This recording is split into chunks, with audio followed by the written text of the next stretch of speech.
একজন ভাই জিজ্ঞাসা করলো, আপনারা যে ইরাকে আছেন, আপনারা কি ওভার টাইম করার সুযোগ পান কিনা? বড় ভাই, এখানে দেখতেছেন অনেক মানুষ, আমরা যারা ইরাকে কাজ করি 80% মানুষ অবৈধ, 80% মানুষেরই আমাদের ওভার টাইম কোনো কাজের সুযোগ নাই। ঠিক আছে, এটার কারণ হচ্ছে আমরা অবৈধ, আর ওই জন্যই আমাদের কাজের কোনো টাইমের কোনো নীতিমালা নাই, ওই সিস্টেমের নাই। কোনো কোম্পানিতে যদি আসেন তখন সেটা থাকতে পারে।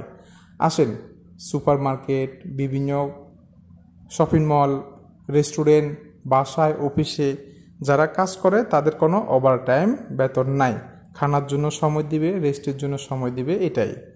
আসেন, এবার যদি কোনো কোম্পানিতে আসেন, লাইটিং কাজ, ডেকোরেশন, টাইলসের, রঙের, ওইসব কোম্পানিতে যদি সরকারিভাবে আসেন, 8 ঘন্টা ডিউটি, 2-1 ঘন্টা যদি ওভার টাইম কোম্পানির থাকে তাহলে আপনাকে দিবে, এটা আপনার আলাদা ইনকাম, এছাড়া আর সুযোগ নাই।